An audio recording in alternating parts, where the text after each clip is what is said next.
Hello everyone and welcome to AP Environmental Science. I'm the teacher here at Muskego High School, Mr. Shefferly. The purpose of this video today is just to give you some basics of some course expectations and details that could help your child be successful in AP Environmental Science.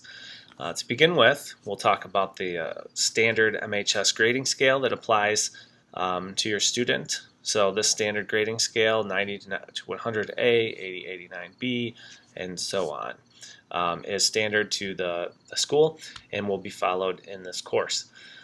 The grading policy falls in line with the exact same grading scale.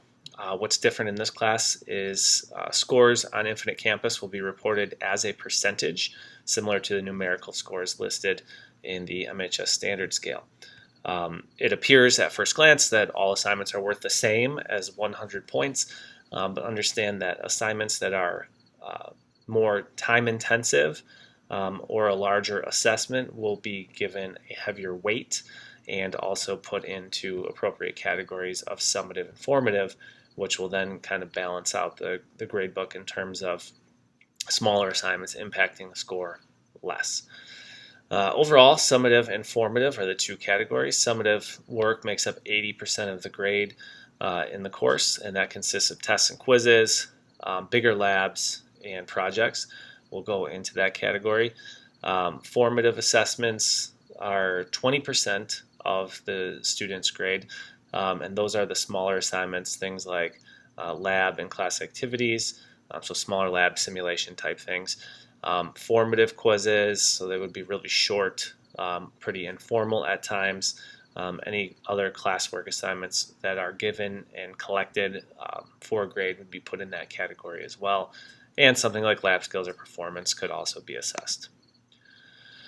Overall, when understanding formative and summative assessments, we also need to take a moment and think about what happens if a child would like to improve that score. So we'll start with summative test and quiz retake. Retakes can be happen on tests and quizzes. They can be made by appointment only, and this is typically after school. In order to be eligible for this, you need to complete all your classwork, homework, notes, have it all formatted and organized correctly in your course binder.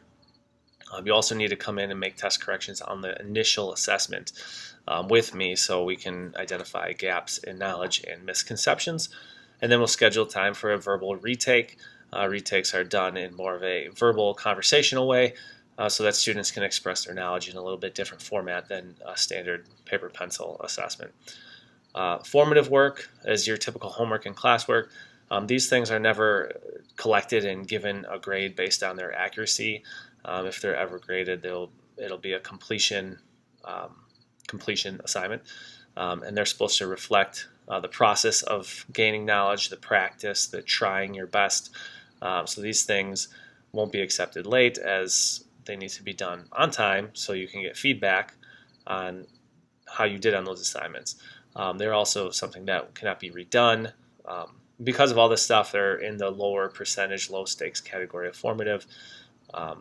So keep that in mind. Summative work, tests, and quizzes can be retaken. Labs typically cannot. Sometimes there will be revisions offered. And tests and quiz will be retaken only if we're in person. If we are in virtual learning, there will be no retakes on those assignments as assessments, tests, and quizzes become open note, open book assessments. Work can be accepted late here in this category as it's such a large percentage of their grade. Things like labs and projects should be turned in ASAP after an absence. If it's exceptionally late, some points may be deducted from the total because of how late the assignment could be. In order to be successful as an AP student, it requires a number of critical resources and hard work to be successful here. So we're going to go over a handful of these resources and talk about some general AP expectations and an overview of the course. So the first thing is the MHS website contains rolling agendas. All staff have a profile page here with a link to the rolling agendas. So these rolling agendas on the staff homepage will take you to, at least mine takes you directly to the site where the agendas for the course will be loaded. You can see here it's going to open to the first slide. The first slide is meant to be an easier way to guide through the numerous pages of lessons and course material that are going to be available to students. So up here you can see a key that says blue things are announcements, red's classwork, purple is an assessment for the day or homework, and then lecture video notes will be in green. So I tried to stick to that color scheme here. There's a link up at the top for a Google Meet link that we can also use for daily classes if a child is out sick or quarantined, or there's a virtual school requirement during the course of the year. We can also see that the blue boxes here, whatever week you want to jump to in this Google Slides presentation, so the current week of September 8th, and then you can kind of skip through here. You can see that there was a video presented in green, some general announcements in blue, classwork for a lab simulation, and then a homework purple, textbook scavenger hunt to be done at home. So these kind of things, again, all color coded out, and all the work from the day is there. We also see a stop question, which is a warm-up question at the beginning of each class. So regardless if students are present or not, they're able to keep up with this course material. Moving away from the rolling agendas, we can see Google Classroom. Most students are very familiar with Google Classroom by now. So just an idea to show you like the general classwork that's present here.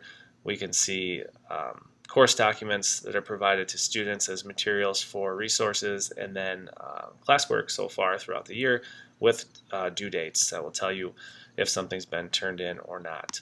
The next major resource that would be helpful for students in their success in this AP class would be a website called Edpuzzle. Most students are familiar with this website by now.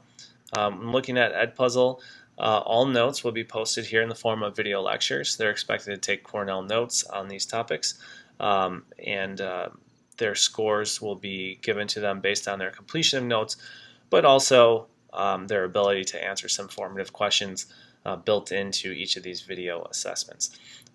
So these will be given at least on a weekly basis on average. Sometimes there are multiple assignments given in a week. AP Classroom is another one that's valuable. Students should sign into AP Classroom. There's a lot of valuable practice problems, formative quizzes, things that students will be provided with to be successful in this AP Classroom here and the AP tests coming up. Textbook readings are on the syllabus, which we'll move on to in a second, and the Google Meet link that was discussed earlier. Attendance expectations are set if you're on virtual or quarantined and healthy. You should be keeping up with coursework via Google Meet and signing in during our class period. Just a brief overview of course content here. Our first unit we're currently in is Earth Systems.